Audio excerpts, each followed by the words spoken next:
hunted have become the hunters, General. This is a post up on your Substack here. I want to just simply give you the floor. We had Sean Davis of The Federalist explaining his new article about you being targeted by Susan Rice, and so many of these emails are now showing that Obama was obsessed with you, General, and his entire team was needing to take you out as enemy number one. It seems like this is the purpose of this article. A righteous moment for you, sir. The floor is yours. Yeah, incredible. I think the quote of the day goes to Sean on, I wrote it down. I think he said, Django'd on horse tranks. I mean, that might be the quote of the month. Talking about Hillary Clinton, Django'd on horse tranks. Unbelievable, huh? What we've learned. And in that exposure, just a touch on that point, because I think that Sean was righteous and fair in that last segment there, talking about the direction that a legal, a DOJ strike force should go after those that were serving in government, where he's not giving her a pass because the two courts that exist, the court of public opinion and then the court of law. But Hillary, they knew, obviously, from the exposure of this information, this is the adversaries have a file on all of us, and clearly on Hillary.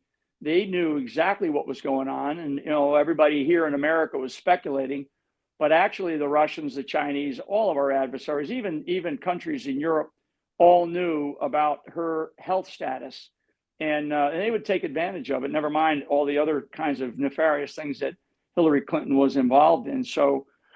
But today I posted on X, and people can go to @GenFlynn and read it. The hunters, or the hunted have become the hunters. What this really comes down to is what we are seeing, and I won't go into the who should be prosecuted, how it's going to be prosecuted, all the stuff that the DOJ and from Pam Cash, Dan, and others, the White House counsel and others are going to be working on. But what we are beginning to see is we're seeing a very, very evil, dark underbelly of the American establishment, political establishment, and it took a turn for the worse. Really, probably going back 30 years, maybe 50 years, maybe 70, depending on the historians that are actually following what has been happening to the United States of America, and those that really, really look at the backside of what we are beginning to see. But let's just take it back to the days of Barack Obama, where when he did talk about the fundamental transformation of America. I mean, this is a very serious thing that he wanted to do, and I've said this on your show before. The plan, and I've written about this. In fact, I still think it's my pinned post is the overall strategic deep state plan was 8 years of Obama, 8 years of Hillary, and the Benny Johnson show, God forbid, would not be around. Right. And people like me, wouldn't be around either. So in there, I talk about, in today's Substack, I talk about how things have turned around dramatically.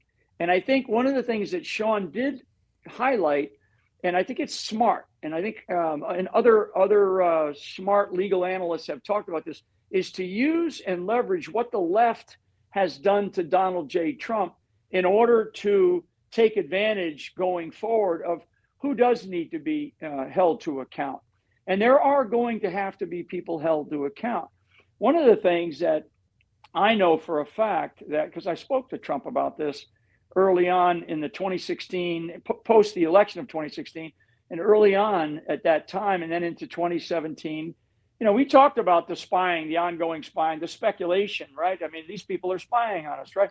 We also talked about the things that we didn't know. I mean, I knew a lot about the government at the time, particularly about the intel community. That's why they went after me so hard. That's very clear. I mean, and now people ask me, why aren't I in the government? Well, maybe, I'm not in the government, but I can tell you, Benny, and for your audience, trust me, that I am far more effective on the outside right now because of all the things that people are beginning to see. So guiding, cajoling, counseling, influencing, advising on some of these things that we are beginning to see. They don't come just because, somebody sprinkled fairy dust and poof, they exist. Because I can tell you, those that are inside of the intel community, particularly the intelligence community, and some over at the State Department, but they are fighting tooth and nail to keep this stuff hidden still to this day. Because in 6 months' time, with President, Donald J. Trump 2.0, not just 47, but 2.0, and that's part of what my message is in this article today, is that this is a renewed, refreshed Donald J. Trump. This is not Donald J. Trump 45. This is Donald J. Trump 47. And he knows that when he starts to think about what happened in his first administration and what happened during those 4 years in between, and then now where he's at 6 months into it, he knows that his legacy will be sort of judged historically based on a couple of things.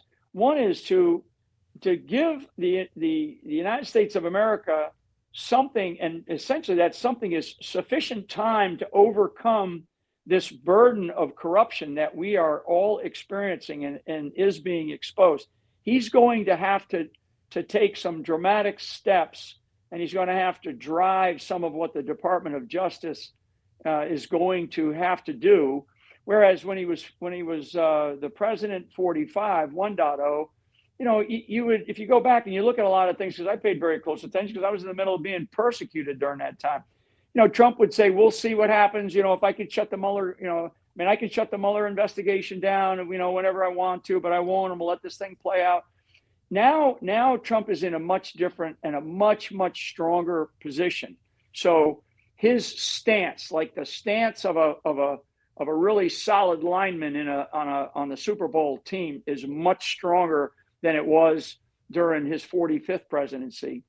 And that's because, go ahead, Benny. Oh, no, please finish your thought. That's because of what? Well, that's because Trump, during that time, he really did not know the ways of Washington, D.C. And I don't think he realized then, I really don't, that he was not only the commander-in-chief and the president of the United States, he's also the chief law enforcement officer of the United States of America, not the attorney general. Yes. President Trump is. And that's what he has learned. And I'm witnessing that in many of the things that he's saying publicly, and what he's doing he's doing a superb job being very transparent. And I think we're going to see even a greater level of transparency. That knowledge of Donald J. Trump as the chief law enforcement officer for the United States of America is much stronger. And I can tell that just in some of the things that he is doing, never mind what I think that he really learned that lesson during Trump 1.0. And that's a powerful, powerful place for him to be, a place that he never thought that he would be. And many on the left, in fact, the entire left was trying to not allow him to come back into the political fray, which he did. All those 4 years while he was being persecuted, they went down to Mar-a-Lago with orders to shoot to kill if necessary. So, Trump has learned a lot, and we America are in a much stronger position right now because of that. You say, General, that President Trump was ill-informed and ill-advised and didn't understand his complete role constitutionally in his first term. But that's because you weren't there, General. That's because they sabotaged you by his side, and you were his top advisor. We have now the proof. We've said it on the show before, but of course now we have it in writing. It's a lot worse. The declassified email shows that Susan Rice noted, and here is the document itself on screen, to Obama and Comey agreeing to hide the Russia hoax investigation from Flynn. It's a conspiracy. It was a conspiracy as much against Trump as it was against the people who were supporting him. You, General, they viewed you as enemy number one. Why did they view you as enemy number one? And one other little, I think, important thing that blew us away last week as we were digging into this is that Donald Trump gets the president's daily brief too when he's the president-elect. And so you were getting those briefs with Donald Trump. They pulled the brief that would have completely blown away any hoax there on December 9th. They stopped that brief because Trump would have gotten it too. It wasn't just Obama getting briefed. It was you too. You would have gotten the information that there was no Russia hoax. They pulled it away from you, which is, I think, astonishing, General. It is astonishing. And, to take kind of a little bit of a timeline, walking down memory lane here for people, for your audience. Remember, Obama and Trump met, and Obama tells Trump, don't hire Flynn, right? In addition to, saying, be careful of Kim Jong-un, the North Korean dictator, right? So he tells him that. Then immediately after, and Trump and I talked about that conversation and had a good laugh about it. And then Trump hires me as a national security advisor. Once I was hired as a national security advisor, didn't require Senate confirmation. It's a direct appointment. Then all of a sudden they now know that. So he goes against what the previous president's advice was. And then we see the 8 December meeting in the Oval Office, which is really important. So this is a really critical piece of evidence that I was not aware of, Benny, and now we've learned about this in this exposure of more evidence. That 8 December meeting is where they talked about we can't have this intelligence going into the PDB. So the PDB was pulled that day. First time, I think. I mean, I've been in the intel community and I've gotten the PDB many times over my career. And as the DIA director, I got it on a daily basis. As a national security advisor, I was getting it every day. That when I look back, that was pulled that day on the 9th of December. And then you see a bunch of different events occur. The next major event, and that gets back to this newly released evidence from Susan Rice, what you just showed, is another one where on the 5th of January, and I've known about this because this did come out in my case where, which was eventually dismissed. On the 5th of January in the Oval Office again, this is why I think that there was the conspiracy component of this was once Trump won, they had this meeting on the 8th of December, and then they had a follow-up meeting on the 5th of January in 2017. And on the 5th of January is when they really cemented the conspiracy. This is when they said, okay, we now have to get Flynn out of the way because Trump didn't do what I asked him to do, thank God. And in order to get Trump out of the way, we've got to get Flynn out of the way. So that was another component of the conspiracy, and that's hard evidence right there. We now have even more from Susan Rice, more exposing of her emails. Then on the day of the inauguration, Susan Rice puts out the very famous email, "Do everything by the book." Lisa Monaco's name, which is another name, I don't think Sean brought that up in the last segment. Lisa Monaco was the deputy to Susan Rice on the national security staff during Obama. She was actually the Homeland Security advisor and deputy to Susan Rice. I met with Susan Rice and Lisa Monaco multiple times during the transition in 2016. They sat right across the desk like I'm speaking to you right now, only physically in a room. I met with them multiple times. Lisa Monaco eventually became the deputy attorney general under the Biden administration. She kept this thing going, with the likes of Garland, who didn't know what he was doing. So now we have the 5th of January, 2017, to take us back to memory lane. And then the famous email from Susan Rice on the day of the inauguration for Trump. And then between that time, 5 January, and I think it was either 20 or 21 January, 2017, the very famous David Ignatius article from the Washington Post comes out, which was a leak. We call it the kill shot. We have evidence where Jim Clapper, actually, after a meeting between me and Susan Rice, Jim Clapper then calls up David Ignatius and says, okay, take the kill shot, right? Which means now we're going to leverage the media to get the media, message out there. Because remember, alternative media didn't exist at that time, so we couldn't fight back, right?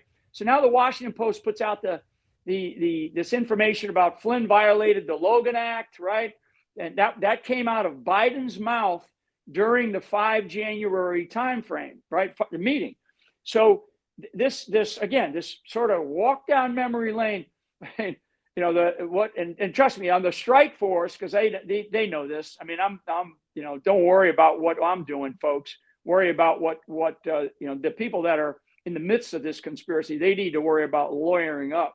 But that is when David Ignatius put out the very famous article. We have 9 sources in the intelligence community that said this is what Flynn talked about with the Russian ambassador. And then they started working on the vice president of the United States office. Okay. And that's Pence. And I write about this in my book, pardon of innocence. I also talk about it in my film, Flynn, delivering the truth, whatever the cost. So that article comes out. Then there's just this firestorm of media, right, that comes out for that whole period of time, and extraordinary amounts of pressure. And then a little bit further on into the administration, so around the 11th or 12th of February, which was just days before I end up resigning, Andy McCabe, right? Andrew McCabe, Deputy Director of the FBI, and Sally Yates, Acting Attorney General for the United States, Mary McCord, who are some other names involved in this. Mary McCord, who's the head of the National Security Division for the Department of Justice. They then go over to the White House and they met with Reince Priebus and Vice President Pence. And I've said this very publicly, and I've said it in both the movie and the book. You know, I read about this in detail. I won't go into the details of it, but just to say that from that meeting, I got a call right after that meeting and said, hey, I just looked at a document that said you talked about sanctions. And to this day, I've never talked about sanctions, never spoke about sanctions with the Russian ambassador. The transcripts of that conversation are in fact public. We talked about expulsions and we talked about staying out of war. I mean, because the one thing that people have lost sight of is that this conspiracy to undermine a duly elected president could have brought us to World War III. That's how dangerous this thing was. And they didn't care. What they cared about was undermining President-elect Donald J. Trump and then President Donald J. Trump. Because once I resigned, there was nobody around his inner circle that really understood all of the things that I understand about not only the intelligence community, but you know, our Defense Department, our State Department, and how all of it comes together. That's why I was brought in to be the National Security Advisor.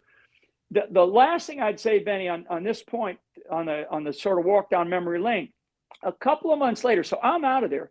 Now we've got Jeff Sessions is out, right? He had to recuse himself, and then he was out.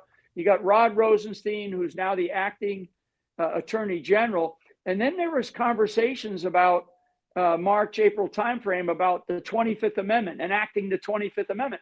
I mean, these people so desperately wanted Donald Trump out of office. They didn't want him to win in 2016, and they wanted him out. They used multiple times to try to get him to say, screw this, I'm done with this Washington, D.C. garbage.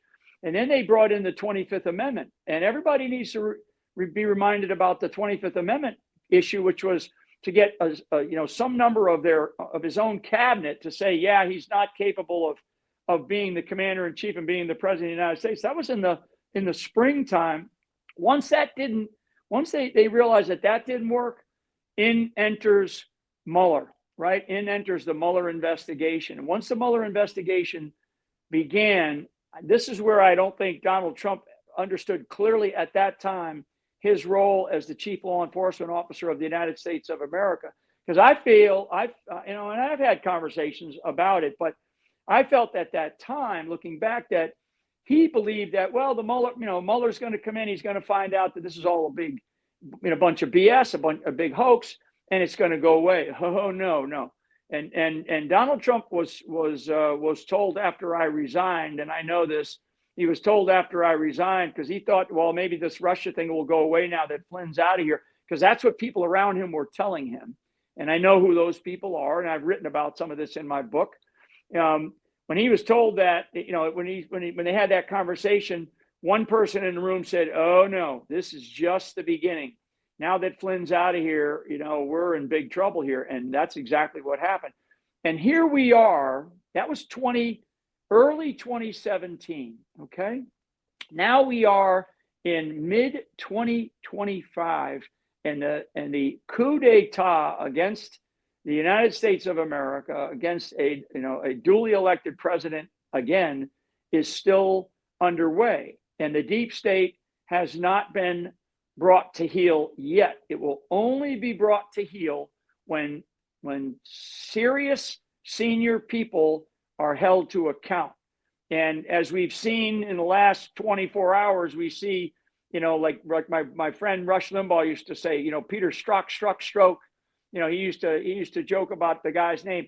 Peter Strzok has deleted all of his all of his posts from X, right? And I even found out early this morning that even the Wayback Machine has been deleted. Well, Peter, too bad, because we have the most important text messages that you sent to your lover and lawyer of the FBI, Lisa Page. We have the most important ones. And the most important one is, if he wins, we have an insurance policy, right? If he wins, we have an insurance policy. Well, guess what, Benny and your audience?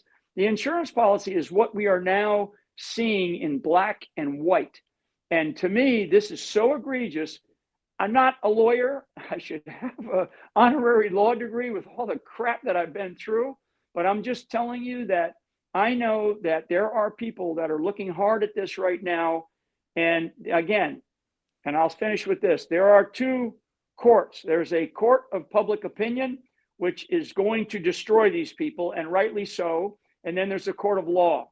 And that's where the real, the rubber is going to meet the road.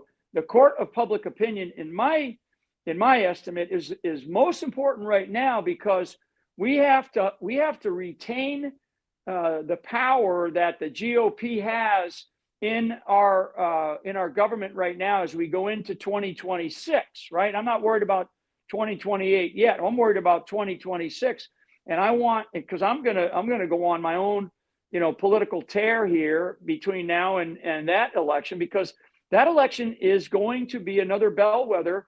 And frankly, those midterm elections, the turnouts are low. And this coup is not over. And the people that are going to have to fight against those that need to be held accountable, there's going to be a give and take here. And it has to be, because we have to follow a fair rule of law, and we have to have a justice system.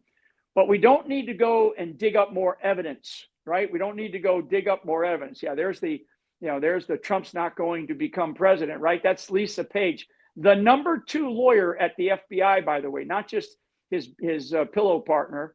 And he says, no, he's not. We'll stop it. And then he goes into, we have an insurance policy. So, we have all this stuff. Most of it was published in my case, which eventually was dismissed. So anyway, I'll stop there, Benny, because I know you got other great guests coming on in your audience.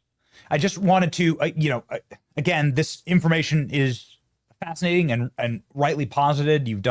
We've put up all of the evidence on screen as the general is talking through it.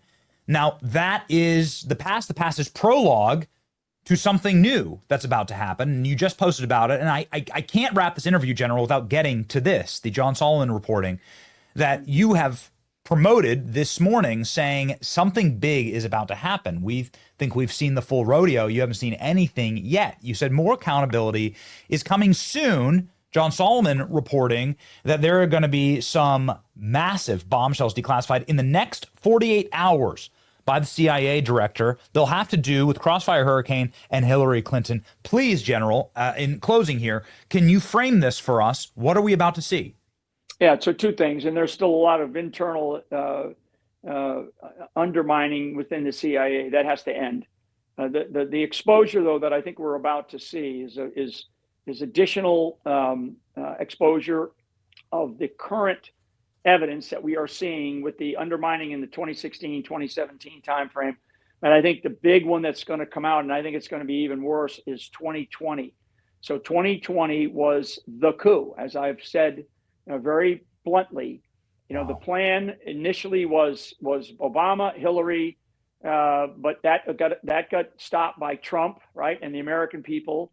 And so then they had to figure out how to do it again. And the real coup was 2020.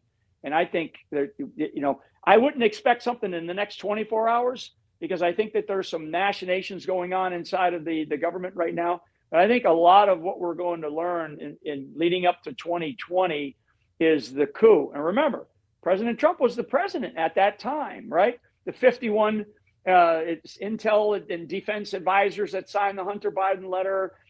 That's public now. There's a lot of other things that are not public that led up to 2020 that led to the coup and the rigged election where Uncle Joe became the president of the United States. And God, look at what we're learning about the auto pen, right? So more to come. That's where I think, if you want to put a finger on what's next, it's that.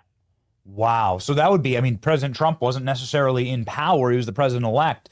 But you're talking about the 2020 election where Right. it's sedition against the actual elected president in office. Exactly. That's I mean, bombshell, General. it really is. I mean, to me, that's it, everything that happened to me and to Trump and to the country, we're now seeing that.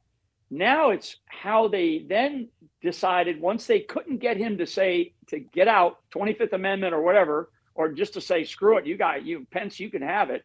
When they couldn't do that, they had to figure out another way to do it. And the 2020 election is going to be, I think, the real revelation that we as the world, and then certainly the American people, are going to see.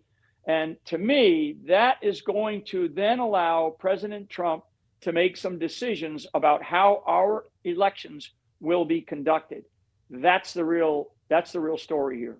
Fascinating. So they're going to use this then as a predicate. He's already signed the executive order to secure the elections. They're going to use this as an example of how subterfuge can happen from inside of the system to rig elections against presidents.